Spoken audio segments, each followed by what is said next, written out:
प्रधानमंत्री शहरी आवास योजना, जिसका उद्देश्य हर गरीब को पक्की छत देना है। जी हां, आज वही योजना कुशीनगर में भ्रष्टाचार और अवैध वसूली की भेंट चढ़ती नजर आ रही है। जब हमारी टीम ने इस योजना की जमीनी हकीकत की पड़ताल की तो तस्वीरें बेहद चौंकाने वाली सामने आई। नगर वासियों का आरोप है कि नगर पालिका, नगर पंचायत के कुछ वार्ड सभासद और डूडा कार्यालय से जुड़े कर्मचारी आपसी मिलीभगत से इस योजना को कमाई का जरिया बना चुके हैं। आरोप है कि पात्र लाभार्थियों को योजना में शामिल करने के नाम पर 50,000 रुपए की अवैध वसूली की गई। जो गरीब यह रकम नहीं दे सका उसे अपात्र घोषित कर दिया गया, भले ही उसके पास आज भी झोपड़ी या कटरैन क्यों ना हो। वहीं दूसरी ओर जिन लोगों ने नाम दर्ज कराने के लिए 50,000 रुपए और पहली किस्त खाते में आने के बाद 35,000 रुपए देने की सहमति दी, उनका नाम सूची में शामिल कर दिया गया है, भले ही उनके पास पहले से पक्का मकान ही क्यों ना हो। आरोप है कि आउटसोर्सिंग कंपनी के कर्मचारी कागजों में ही जियो टैगिंग कर चूना गिराकर मकान दर्शा देते हैं और उसे पात्रता मापदंड में शामिल कर लिया जाता है। पूरा खेल डूडा कार्यालय में कार्यरत कर्मचारी राजदीप यादव की सरपरस्ती में चलने का आरोप है। बताया जा रहा है कि जितेंद्र प्रसाद को पहले 2 बार टर्मिनेट किया जा चुका है। फिर सवाल उठता है कि कैसे उसे दोबारा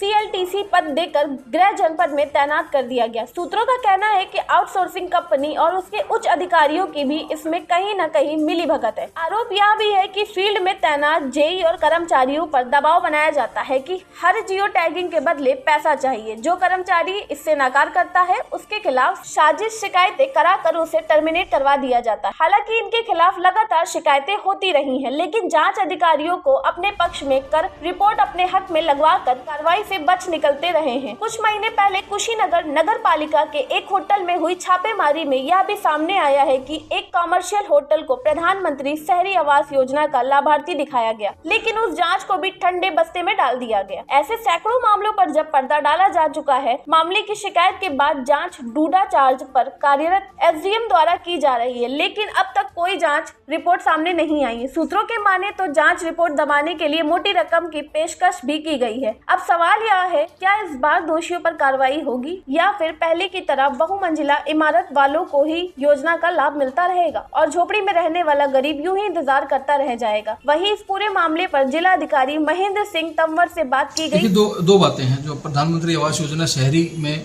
हम लोग भी जो समीक्षा करते हैं, तो 2 बातें अभी वर्तमान में निकल के आई थी। मैं आपके माध्यम से इन दोनों बातों पे अपनी बात रखना चाहूँगा। पहली बात तो ये है कि ये कंटिन्यूस प्रोसेस होता है और हमें 2 हिस्सों में बात करनी चाहिए। अगर पात्रता सूची में जिन लोगों के नाम नहीं आए हैं, तो अभी हमने डूडा में इस बात को कहा है कि आप इसको वार्ड वाइज जो है पूरा एक बार पुनः सत्यापन कंटिन्यूसली हम लोग करते रहते हैं।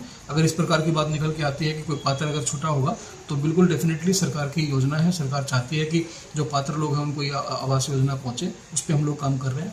इसके साथ साथ में कुछ पात्र लोगों की जो जिनकी शिकायत प्राप्त हो रही है उनको भी हम लोग सत्यापित करा रहे हैं। अगर ऐसा कुछ निकल के आएगा कि अपात्र लोगों को कोई लाभ मिला है तो डेफिनेटली जिन्होंने उनको पात्रता का लाभ दिया उनके खिलाफ भी कार्रवाई की जाती है और जो रिकवरी है वो भी हम लोग इंश्योर करते हैं। इस प्रकार के मामले अगर निकल के आते हैं तो अकॉर्डिंगली उस पर निर्णय किया जाएगा।